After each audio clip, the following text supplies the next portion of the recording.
Good morning.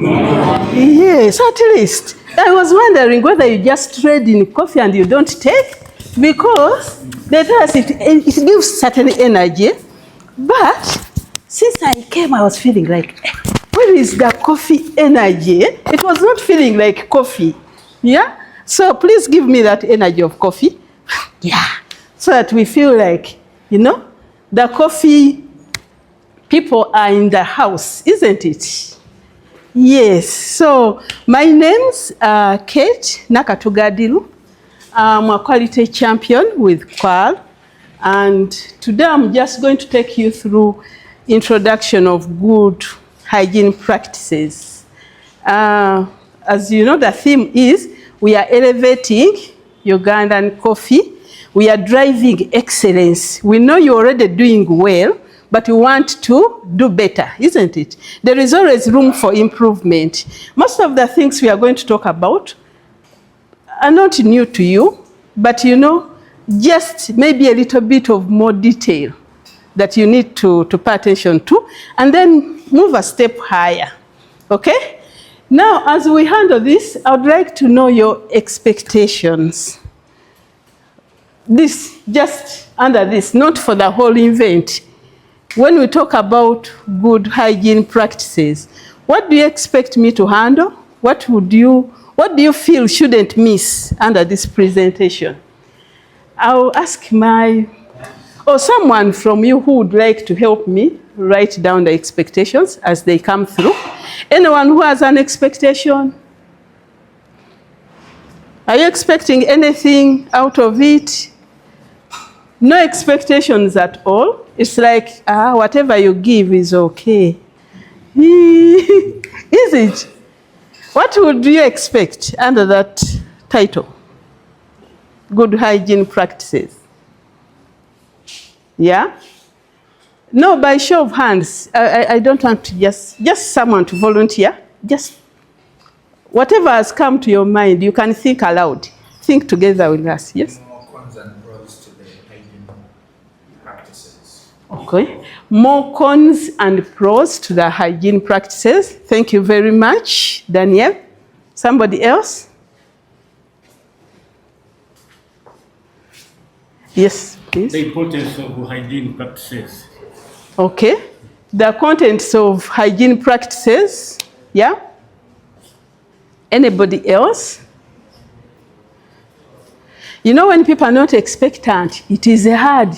It is hard to deliver anything, because it's like, we'll just do whatever we want and we leave. It's like, you know, yeah, what are you expecting? Make it easy for me so that we can move.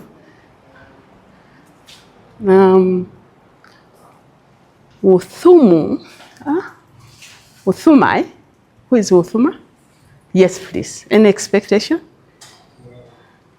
Machines we can use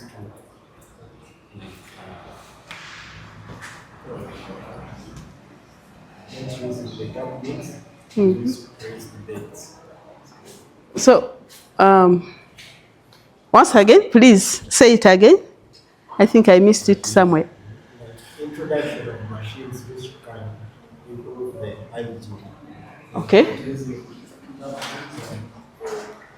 Machines that can improve hygiene. Okay. Somebody else?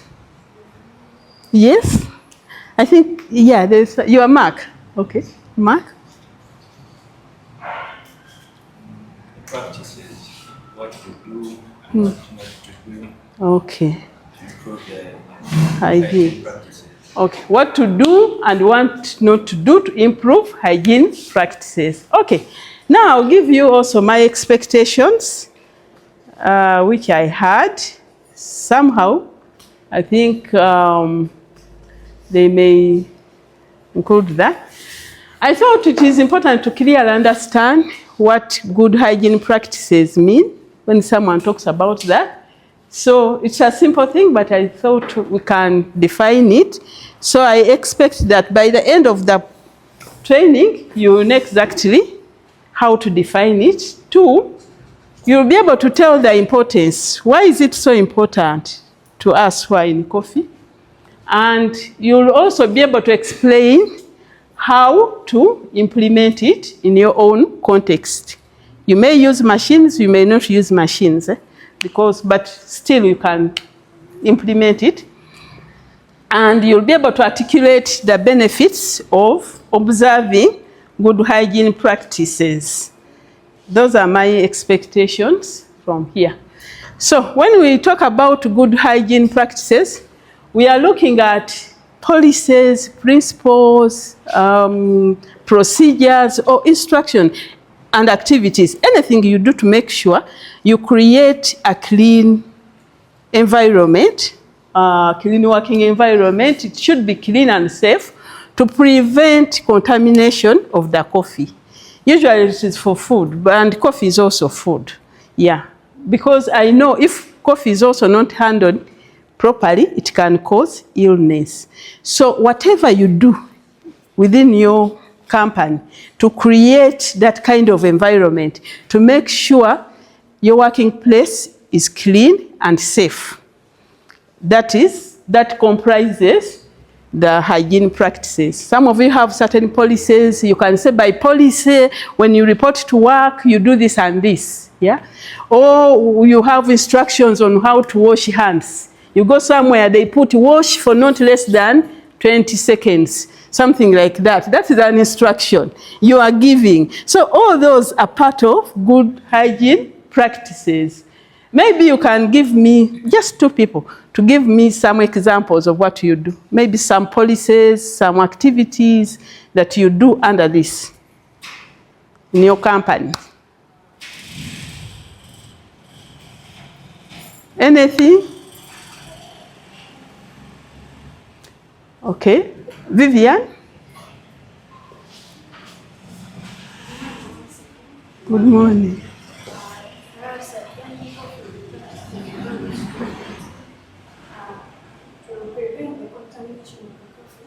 First, you need to cover your hair. Uh-huh. Great. If this hair enters through the coffee, it changes the taste of the coffee. Wow, that's nice. Clap for her. Good. But even the clapping is not energetic. Anyway, I don't know. Thank you. Yes, the coffee energy. We are missing it because I was wondering. Okay, yeah. Even that one is part of the good hygiene practices. So you just know when we talk about it, we mean the principles, the policies, procedures, and activities to keep the coffee clean and safe. So good hygiene practices are purposed to ensure that food is safe and suitable for consumption as per intended use.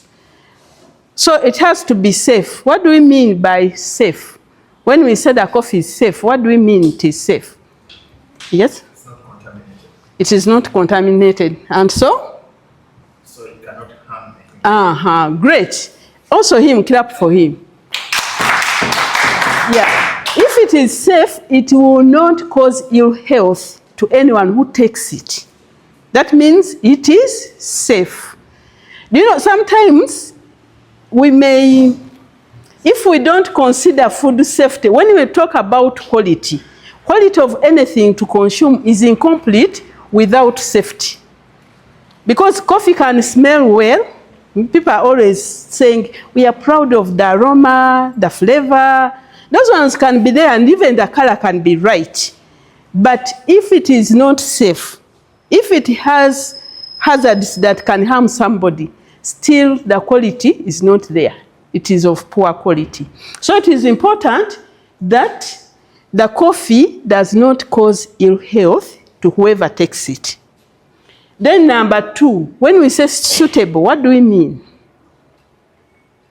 Because there are two terms there.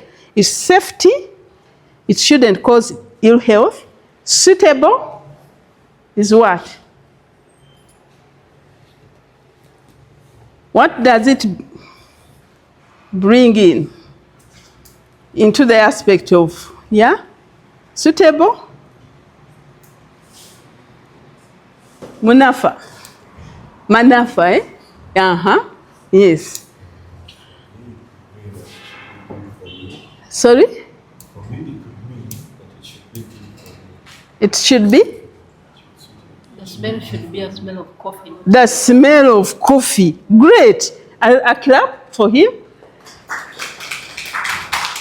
Okay. Now, because the coffee should present its inherent characteristics, its intrinsic characteristics. What I expect from it should really be that if coffee carried a smell of soap, will it make me sick? It will still be safe. It will not make me sick, but it will not be suitable, isn't it? And it is possible for it to carry the smell of soap, isn't it? Is it possible? The coffee can carry the smell of goats. She was talking about goats, isn't it? Yet it cannot cause ill health to me, but then it is not suitable for its intended use. So when we practice this, we are looking at what can cause ill health, and then we eliminate, but also that which can make it not suitable for the use, we should eliminate that. Okay?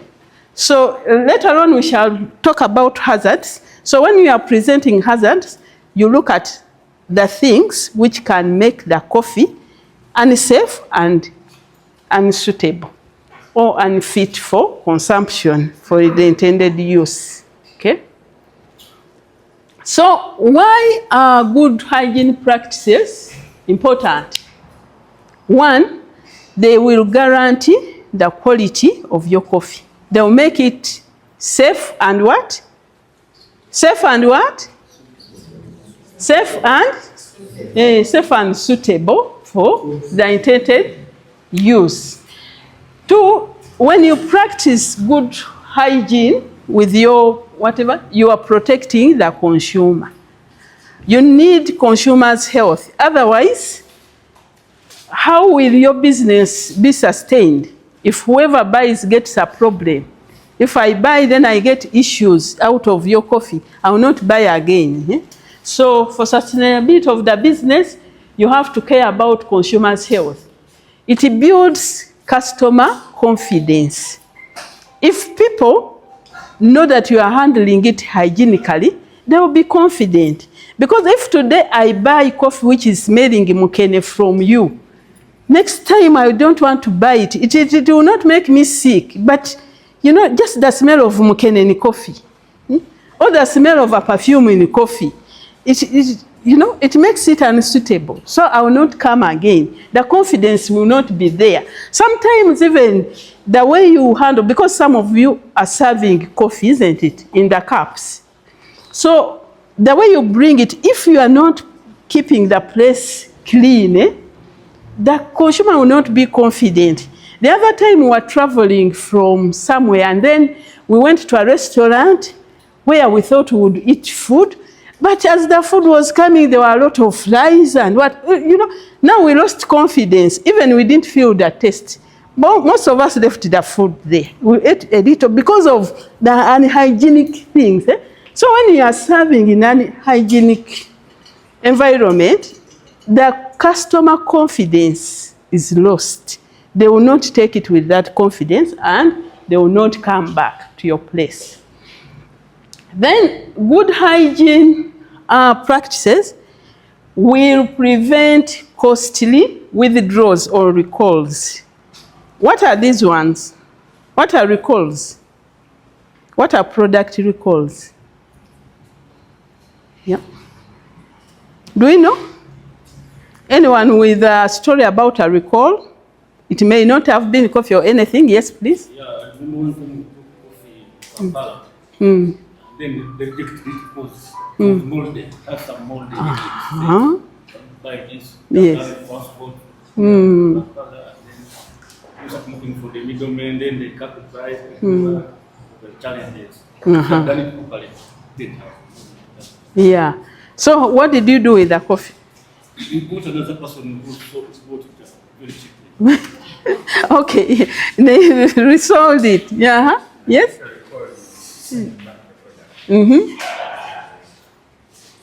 Let's invest a bit more time and money. They will incur those costs. And then the client will not satisfied. You have to return the product. And then your costs are not covered. Yeah. So you're already in the market, like he said, he took the coffee is reached there molded.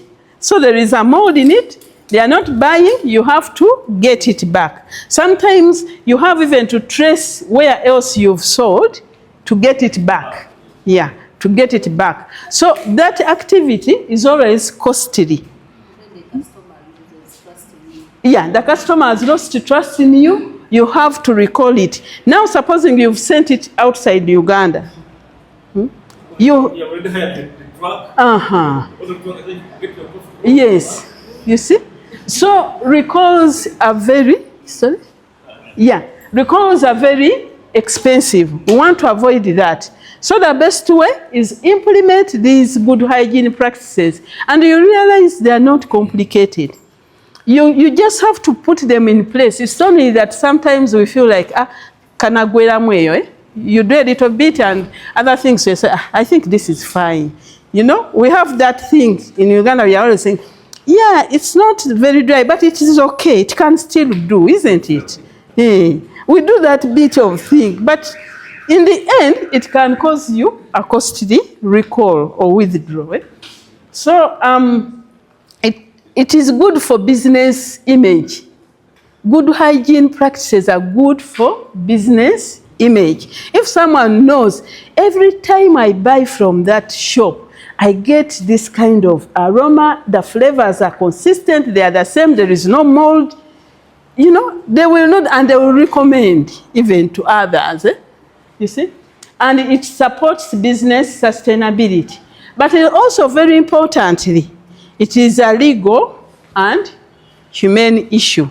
Legal, you are, by legislations, you are expected, if you are handling anything like food, anything which is edible, you must make sure it is hygienically handled. It's a legal issue. If someone took you on and they have got an issue with the coffee, you will go to court. But on the other side, even if the regulations were not there, it is inhuman giving someone something that is going to harm their health. It is inhuman. Yeah? Even giving someone something which is not worth their value. I'm buying a coffee, I'm expecting it to be clean, and then, you know, it is full of other things. That is morally not acceptable. So we need to take these practices very seriously, knowing that we are handling something to eat. Okay, what do we need to put in place good hygiene practices? There are just a few things. First of all, the top management must be committed. Some of your CEOs here, directors, or what? So if you have a director who is, they say, easy. You know, these days people like say, no, my boss is easy. That's fine. You know, you do things and you don't want to do it the right way because the management is easy. They just want quantities. Yeah? Whether you've washed your hands, it doesn't matter. Whether you've come with the pennies in the ear and then you are handling coffee, it doesn't matter because a pin can drop there, but it doesn't, it's still okay, you know? It's still okay. Your nails are like how it is still okay. You are handling things. The management, for them what they want is just the quantity of things. So if the management commitment is not there, it will be a problem. It is management that is supposed to provide the PPE. But if they are not providing, and someone has hair, we are not going to shave the head and make sure there is no hair at all. You see? So if you are not giving PPE, people will work with hair which is breaking. Every time you touch the hair, something breaks off. So that one will get in there because management is not committed. So if you are going to do it and to do it well and to do it to that level, when we want to drive excellence, because yeah, there is something which is, this is good enough, but now we are talking about excellence, taking it to another level, you need the support of the management. So some of you who are into management, this, as we said, it is human to do it, and it is a legal issue. So please pay attention to these small things. Provide the hand washing which is needed. Really, even if it is not you who is going to take coffee, if you've not provided hand washing facilities, and you know people have to go to the toilet while they are at work, they are going there, they are coming back, you've not even provided the toilet paper, they have to take care of themselves, and there is no water, there is no soap. So what do you expect? At the end, what are they doing? They are transmitting certain things into the coffee, which has to be taken by somebody, you see? And the coffee is taken by even, there are some people who will be, they are not even feeling well, maybe the immune system is a bit weak, but they feel like taking coffee, and then they take this one with contaminations because the management did not care, you see? So, management commitment is key to that. Number 2, training staff. You know, hygiene training always seems very easy because we talk about the simple things. Wash the hands, bathe, do what? Brush the teeth, cut the nails. You know, these are obvious things. But if you don't talk about them, you will be surprised. People will not do them. They will not really pay attention to them. You will find someone comes to work and is very dirty. You see? But if you talk about them, then they know they are important. So it is important that you train. And you are required to do refresher training and a hygiene training for people who are working in food industry has to be done annually, and it has to be for everybody. Everybody on the farm. Even the cleaners, everybody should receive that training. It's not only for the managers. Everybody should be sensitized about the importance of hygiene, you see? So it is really very important. Even some people said they are producers. Even people who are working in the garden, those who are going to harvest, those who are going to dry the coffee, they should be trained on hygiene. These are simple things. The daily things we do, but you go through them so that they understand. Keep reminding people you need to wash your hands before you eat, wash your hands after spraying, wash your hands after visiting the toilet, and what? The training, hygiene training is not that complicated and shouldn't have a lot of technical things, but keeps people on what? Keeps people on what? I want someone to complete. Who has been listening? It keeps people on what? Complete the way you want. Yes? Yes, it keeps them on track. Yes, so that they are doing the right thing. So then it needs a team approach. That's why we are saying everybody must be trained. It is not only the manager to know. You need everybody to support it, everybody to appreciate it, that it is important. Until everybody appreciates it, it will be hard for you to implement. You are doing this, then somebody comes with another thing. There is one time I went to a certain park house, and the instructions are there clearly. Don't come with jewelry, don't do what, don't do what. Then I find someone has colored nails, has earrings, and you know, and you wonder, even if it is put on the wall, they are not doing it. Yeah? So because they have not been trained, they don't even know, they think the manager, you know, they were young ladies and they have a manager who is a lady. They feel the lady doesn't want them to look smart, so he keeps telling them as if they are competing for you know, for beauty, and now tells them, don't wear the rings, don't wear this. They say, that woman has a lot of, because they have not been trained, they don't appreciate it, they take it personal. So train them so that they appreciate, and you have a team approach to it. Then 2, you must have documented procedures and instructions. Unless something is written, Because if it is not written, it is only you. Your system is a one-person thing. So when you don't document instructions and procedures, then you've cut off the team approach. You've already failed the team approach. It's only you who understands. It's one person who knows it is important to do this, it is important to wash it, and you keep saying, yeah, I tell them every morning. Yes, but then if it is written, even the person who comes, even a visitor will read and understand. This is the policy here. We do this before you come in, you wash your hands, you sanitize, you do this, but let it be written.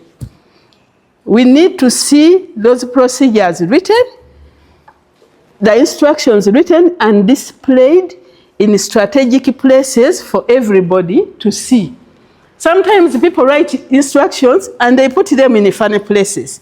There is a place we went to, they wrote a very important instruction, which I will not read here, but they put it at the table of the receptionist. So all of us missed it. Only one person who was keen said, no, did you read? They were saying this and this. But it is there. For who now? It is meant for everybody who comes to the facility. It is written here in small letters, and we thought it was an instruction for the receptionist. So kindly write and put them in strategic places for everybody to know. Okay? Then there must be control of processes. How are these processes moving? Who is in charge? Who is there to check and say, oh, it is getting out of hand, now it has to be like this? Who checks these hygiene, who checks to make sure the hygiene instructions, which are well written, are being followed? Many times we go to park houses, they have written, they have even put in money to make them look nice, but no one is implementing.